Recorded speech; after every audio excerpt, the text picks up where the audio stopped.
శ్రీ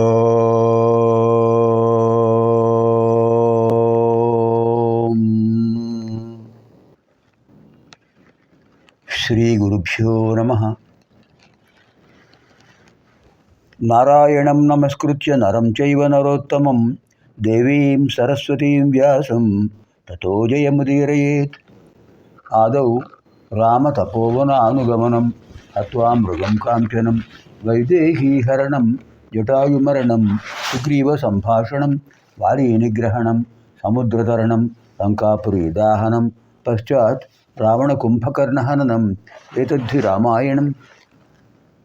ఓం క్లీం శ్రీకృష్ణాయ గోవిందాయ గోపీజనవల్లభాయ నమః.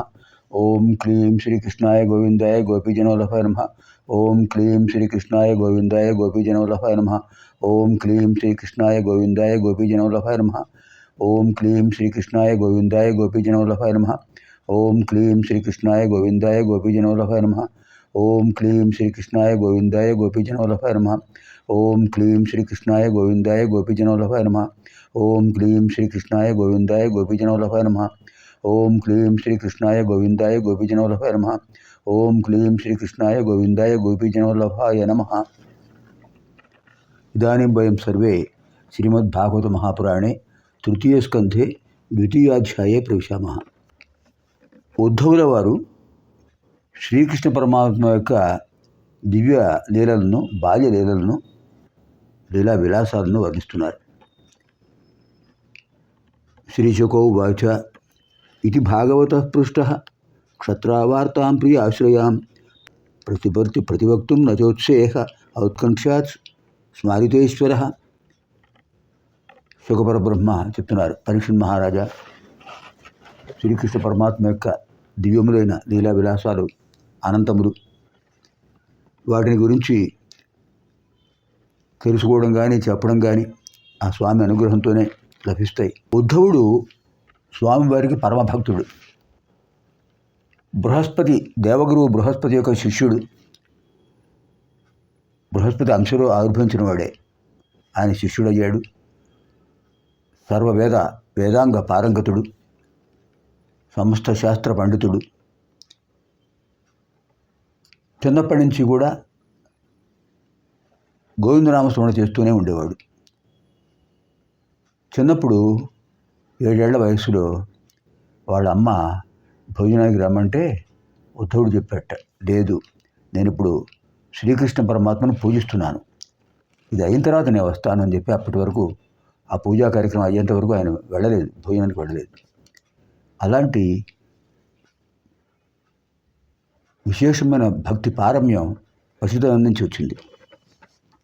నిరంతరము ఆ శ్రీకృష్ణ పరమాత్మ యొక్క ఆరాధనలో ఆయన జీవితం ధన్యమైంది. శ్రీకృష్ణ పరమాత్మకు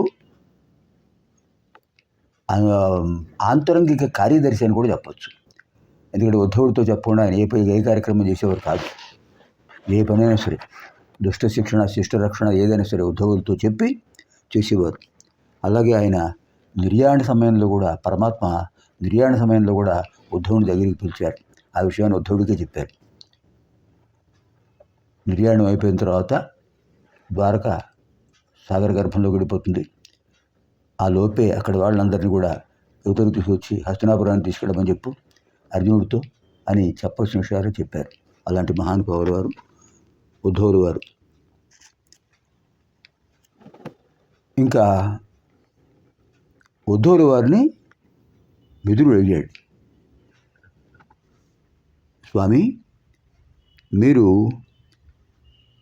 పరమాత్మ యొక్క విశేషమైన లీలా విలాసాలు స్వయంగా చూశారు చిన్నప్పటికి. మేమంటే హస్తినాపురంలో ఉండేవాడు, మీరు ద్వారకానగరంలో, మధురానగరంలో ఉండేవారు. తర్వాత ఆయనతో పాటు ద్వారకానగరానికి వచ్చేవారు. పరమాత్మ యొక్క సన్నిహితమైనటువంటి భక్తులు, పరమభక్తులు. అలాంటి వారు ఆయన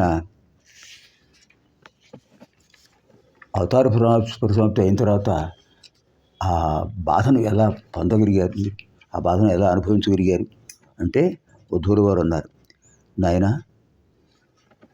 పరమాత్మ ఎప్పుడైతే ఈ లోకం చూడిపోయారో మమ్మల్ని అంధకారం కమ్మేసింది.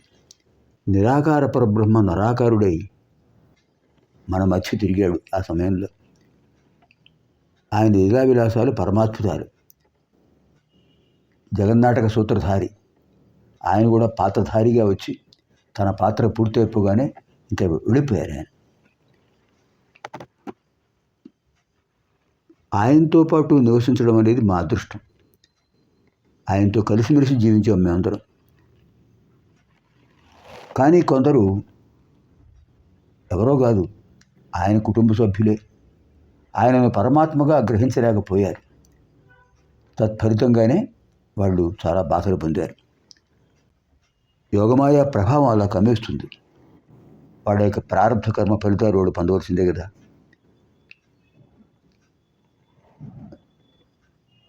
ఆయన తన భక్తులకు ఎటువంటి అనుగ్రహం కల్పించాలో అంత అనుగ్రహం కల్పించారు. విశేషమైన అనుగ్రహం. కంసవధ అయిపోయిన తర్వాత దేవకీ వసుదేవులకు ప్రదక్షిణ నమస్కారం చేసి, అమ్మా నాన్న, కంసుడి కారణంగా మీకు నేను సేవలు చేయలేకపోయాను, క్షమించండి అని ఆ పరమాత్మ అంటుంటే వాళ్ళు కడనీళ్ళు చూసుకున్నారట. కారణం ఏమిటి? బాల్యం శైశవ దశలోనే విరాట్ స్వరూపాన్ని దర్శించిన మహానుభావులు దేవకీ వసుదేవులిద్దరు కూడా. మరి దేవిజయులే వైకుంఠ ద్వారపాలకులు, తెలుసు కదా మనకు. వాళ్ళు సనక సనందన సనత్కుమార సనాతనుల యొక్క ఆగ్రహానికి గురై కృతయుగంలో హిరణ్యకశిపుడుగా, త్రేతాయుగంలో రావణ కుంభకర్ణులుగా, ద్వాపరయుగంలో శిశుపాల దంతభక్తులుగా ఆవిర్భవించి ఆ పరమాత్మ యొక్క చేతులలోనే ఆయన చేతనే సంహరించబడి వైకుంఠం చేరుకున్నారు. అంటే తన భక్తులకు ఋషివాక్యం వల్ల కలిగిన శాపాన్ని పరిహరించడం కోసం ఆయన మళ్ళీ ఉద్భవించారు. అలాంటి విశేషమైన కరుణ, అవ్యాజమైన కరుణ భక్తులపై ఆయనకుంటుంది. అలాంటి మహానుభావులు. ఇంకా ఆయన యొక్క లీలలు ఒకటే రెండా? పుట్టగానే తల్లిదండ్రులకు దివ్యదర్శనం కల్పించారు. ఇంకా రేపల్లెలో, అంటే నందవ్రజం, సంస్కృతంలో నందవ్రజం అంటారు, తెలుగులో విరేపల్లె. విరే అంటే గొల్లలు. విరేపల్లెలో యశోదమ్మకు 2 సార్లు విశేషమైన దర్శనం కలిగించారు. పసిపిల్లాడు ఆవలించాడు. నిద్ర వస్తుందేమో అని దగ్గరికి తీసుకుంది ఆవిడ. ఆయన ఆవలించగానే అద్భుతమైనటువంటి 14 భువనాలు కనిపించాయి. కళ వైష్ణవమాయ అని నిర్ఘాంతపోయింది యశోదమ్మ. ఇంకా నందరాజుకు చెప్పక్కర్లేదు. ప్రతి క్షణం ఆయన పరమాత్మ అనే భావన నందరాజుకు కూడా ఉన్నది. అలాంటి పరమాత్మ అందరినీ అనుగ్రహించి అక్కడ నందవ్రజంలోనూ ఇక్కడ బృందావనంలోనూ అద్భుతమైన లీలా విలాసాలు ప్రకటించారు. ఒకటా రెండా? ఆయన లీలా విలాసాలు సామాన్యమైనవా? మరి పసితనంలోనే పోతన ప్రాణాపహరణ చేసేసారు. తర్వాత శకటాసురుడు, ధేనుకాసురుడు, అరిష్టాసురుడు, ఎంతమంది! కంసుడు ఒక్కొక్కడిని పంపిస్తున్నాడు. వాడు సామాన్యుడా? కాలనేమి. త్రేతాయుగంలో కాలనేమి అనే రాక్షసుడు వాడు. ద్వాపరయుగంలో కంసుడే పుట్టాడు. త్రేతాయుగంలో వాడిని ఆంజనేయ స్వామి వారు సంహరించారు. ఇప్పుడు పరమాత్మ చేతిలోనే సంహరించబడ్డాడు. ఎవరు? మేనమామే కదా. అయినా ఎంత బంధుత్వం ఉన్నా కూడా వాడు చేసిన దుష్కర్మకు ఫలితం పొందవలసిందే. అలా ఆ మెట్ల మించి జుట్టు పట్టుకుని లాక్కుంటూ వచ్చేసాడు ఆయన. ఆయన చెయ్యి ఎప్పుడైతే పడిందో అతని శిరోజాలపై, అప్పుడే భగవదైక్యం పొందాడు కంసుడు. అలాంటి విశేషమైన లీలా విలాసాలు ఇంకా కాళీయుడిని గర్వం అణిచేశారు స్వామి. ప్రతి క్షణం కూడా గోవులను, గోపాలకులను, గోపికలను అందరినీ ఆయన ఆదరించేవారు. ఒకటే రెండో సన్నివేశాలు. గోవర్ధనోత్తరణ సామాన్యమైందా? ఒక్క చేతితో అంతఃపర్వతాన్ని పైకెత్తి అందరినీ రక్షించారు.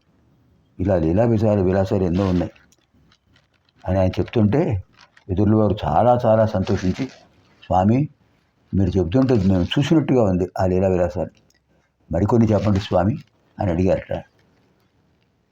ఆయన ఏం చెప్పారు, ఈయన ఇంకా ఏమి విలాసాలు విన్నారు, లీలా విలాసాలు, అది 3వ అధ్యాయంలో తెలుసుకుందాం. ఇది శ్రీమద్భాగవతే మహాపురాణే పారమహంస్యాం సంహితాయాం 3వ స్కంధే 2యోధ్యాయః. స్వస్తి.